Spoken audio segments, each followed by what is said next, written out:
Assalamu alaikum viewers and welcome back to my channel Study Law with Bushra.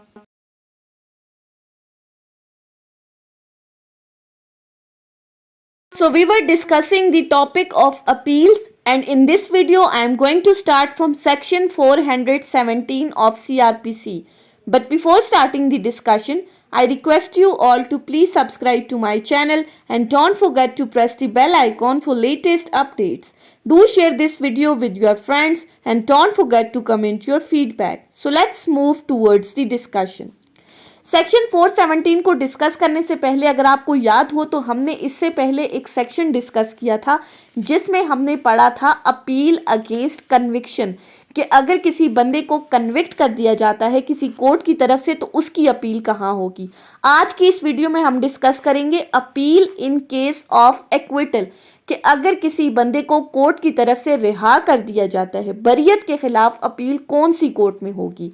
So section 417 की clause 1 कहती है, subject to the provision of sub section 4 the provincial government may in any case direct the public prosecutor to present an appeal to the high court, कि provincial government किसी भी case में directions देगी public prosecutor को कि वो किसी भी फैसले के खिलाफ अपील करे हाई कोर्ट के अंदर। अब कौन से फैसले के खिलाफ? फ्रॉम एन ओरिजिनल और appellate order of the acquittal passed by any court other than high court, कि हाई कोर्ट के अलावा किसी भी कोर्ट ने अगर किसी केस में अपनी ओरिजिनल जुरिस्डिक्शन में रहते हुए किसी बंदे के अगेंस्ट एक्विटल का ऑर्डर पास किया है तो उस एक्विटल के ऑर्डर के अगेंस्ट वो पब्लिक प्रोसिक्यूटर अपील करेगा हाई कोर्ट के अंदर। क्लॉज 2 कहती है, if such an order of acquittal is passed in any case instituted upon private complaint, कि अगर तो जो ये एक्विटल का ऑर्डर पास किया है ये किसी ऐसे केस में पास किया है जिसमें किसी बंदे ने कोई प्राइवेट कंप्लेंट की थी।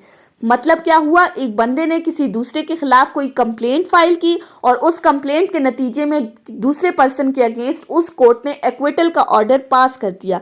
अब जिस बंदे ने कंप्लेंट की है, ये जो एग्रीव्ड पर्सन है, ये क्या करेगा? And the High Court on an application made to it by complainant in this behalf grant special leave to appeal from the order of acquittal।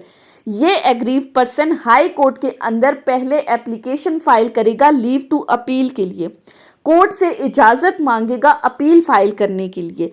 Means to से कि वो कोर्ट को सेटिस्फाई करेगा कि ये जो एक्विटल का ऑर्डर इस पर्सन के अगेंस्ट पास किया है ये बिल्कुल गलत है, सॉलिड रीजंस पे उसका केस बेस करता है, तो फिर कोर्ट उसे लीव टू अपील ग्रांट कर देगी।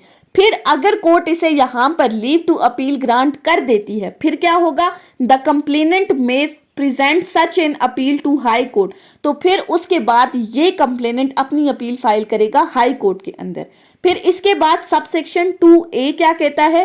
A person aggrieved by the order of acquittal passed by any court other than high court may with in 30 days file an appeal against such order, कि जो aggrieved person है, means to से कि जिसके against कोई फैसला दिया है वो अपील फाइल कर सकता है हाई कोर्ट के अंदर, लेकिन उस एग्रीव्ड पर्सन के पास लिमिटेशन पीरियड क्या है? लिमिटेशन एक्ट के अंदर 30 days, यानी कि 30 days के अंदर अंदर जैसे ही लोअर कोर्ट ने अपना फैसला सुनाया उसके 30 days के अंदर अंदर ये पर्सन अपील फाइल कर सकता है हाई कोर्ट के अंदर।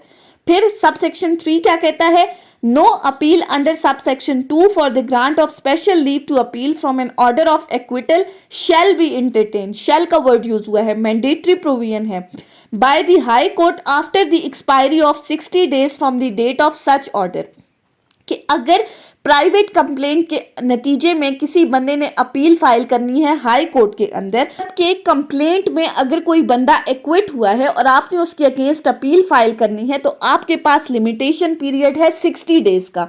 लोअर कोर्ट के फैसले के 60 दिन के अंदर अंदर प्राइवेट कंप्लेंट के केसेस में आपने हाई कोर्ट के अंदर अपील फाइल करनी है against the order of acquittal. उसके बाद सबसेक्शन 4 क्या कहता है? If in any case the application under subsection 2 for the grant of special leave to appeal from an order of acquittal is refused, no appeal from that order of acquittal shall lie under subsection 1। अब यहाँ पर भी shall का word use हुआ है, ये भी mandatory provision है, ये क्लॉज कहती है कि अगर किसी वजह से हाई कोर्ट में जो आपने एप्लीकेशन फाइल की थी लीव टू अपील की, अगर कोर्ट आपकी उस एप्लीकेशन को रिजेक्ट कर देती है, मतलब कि वो रिफ्यूज कर देती है आपको लीव टू अपील देने से, तो फिर ऐसी सूरत में जो ऑर्डर ऑफ एक्विटल के अगेंस्ट आपका अपील फाइल करने का राइट खत्म हो जाता है। मतलब क्या हुआ कि अब आप क्लॉज 1 में जो हमने बात की थी कि प्रोविंशियल गवर्नमेंट डायरेक्शन देती है पब्लिक प्रोसिक्यूटर को कि वो हाई कोर्ट के अंदर अपील फाइल करे लोअर कोर्ट के एक्विटल ऑर्डर के अगेंस्ट, तो जब हाई कोर्ट ने ये एप्लीकेशन आपकी रिजेक्ट कर दी तो उसके बाद फिर प्रोविंशियल गवर्नमेंट की डायरेक्शंस पर भी अपील फाइल नहीं हो सकती। ये रिफ्यूजल आपके अपील के राइट को टोटली खत्म कर रहा है। तो सेक्शन 417 क्या कहता है? पहली सिचुएशन में प्रोविंशियल गवर्नमेंट पब्लिक प्रोसिक्यूटर को डायरेक्शंस देगी कि वो अपील फाइल करे हाई कोर्ट के अंदर। अब आपको याद रखना है, लॉ गेट के हवाले से भी ये इंपॉर्टेंट एमसीक्यू है कि एक्विटल के केस में हमेशा अपील हाई कोर्ट के अंदर फाइल की जाती है। फिर अगर किसी बंदे के प्राइवेट कंप्लेंट के नतीजे में कोई पर्सन एक्विट हुआ है और वो person aggrieved person appeal file करना चाहता है, वो कोर्ट को एप्लीकेशन देगा लीव टू अपील की, कोर्ट उसको ग्रांट कर देगी लीव टू अपील, तो उसके बाद फिर वो अपनी अपील फाइल करेगा। एग्रीव्ड पर्सन के पास 30 डेज हैं अपील फाइल करने के लिए। लेकिन अगर प्राइवेट कंप्लेंट में किसी बंदे को एक्विट किया है तो विद इन 60 डेज आपने अपील फाइल करनी है। अगर कोर्ट आपकी लीव टू अपील की एप्लीकेशन को रिजेक्ट कर देती है तो आपका अपील का राइट खत्म हो जाता है। उसके बाद आ जाते हैं सेक्शन 418 के ऊपर। सेक्शन 418 बात करता है appeal on what matters admissible, कि किन केसेस में आपकी अपील एडमिसिबल है कोर्ट के अंदर, यानी कि कौन से केसेस में आप अपील फाइल कर सकते हो। सो सेक्शन 418 कहता है an appeal may lie on the matter of the fact as well as matter of the law, कि जो आप अपील फाइल कर सकते हैं उनमें मैटर ऑफ फैक्ट और मैटर ऑफ लॉ के ऊपर आप अपील फाइल कर सकते हैं। मीन्स टू से कि जहां पर क्वेश्चन ऑफ फैक्ट और क्वेश्चन ऑफ लॉ इन्वॉल्व है तो फिर इस सिचुएशन में आपका अपील का राइट शुरू हो जाता है। उसके बाद है सेक्शन 419। सेक्शन 419 बात करता है पेटिशन ऑफ अपील की। अब हमने कहा कि हम कोर्ट के अंदर अपील फाइल करते हैं, तो वो कैसे फाइल करेंगे ये सेक्शन बताता है कि वो अपील हमेशा तहरीरी सूरत में होनी चाहिए। कैसे? Every appeal shall be made in the form of petition in writing. Shall का वर्ड यूज हुआ है, मैंडेटरी प्रोविजन है कि जो भी अपील आप कोर्ट में फाइल करोगे वो रिटन फॉर्म में होगी, यानी कि आप उसका मेमोरेंडम तैयार करोगे और उसको प्रेजेंट कौन करेगा? प्रेजेंटेड बाय एपिलांट और हिज प्लीडर, कि उसको कोर्ट में लेकर जाएगा या तो वो एग्रीव पर्सन जिसको हम एपिलांट कहेंगे या उसका प्लीडर यानी कि जो उसका एडवोकेट है वो कोर्ट के अंदर उसके बिहाफ पे अपील फाइल कर सकता है। And every such petition shall be accompanied by the copy of the judgment or order appeal against। Second भी मैंडेटरी प्रोविजन है, वो क्या कह रही है?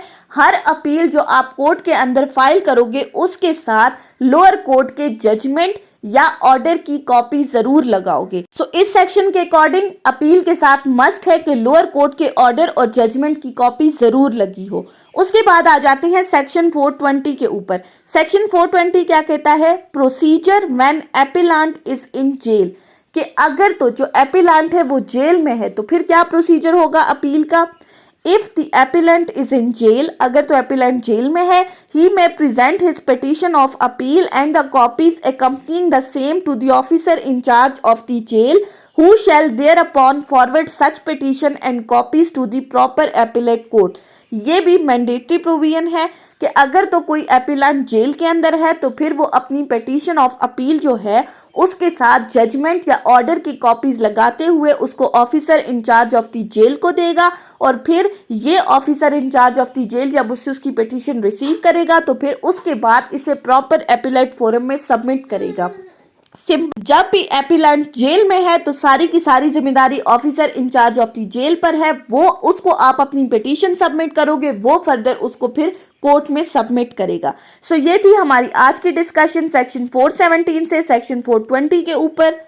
सो आई होप कि आपको ये लेक्चर समझ में आया होगा। अगर आपने इस वीडियो को अटेंटिवली सुना है तो अगर आपको ये वीडियो अच्छी लगी है तो इस वीडियो को लाइक करें, कमेंट करें और चैनल को जरूर सब्सक्राइब करें। Thank you so much for watching this video. Till then, अल्लाह हाफिज।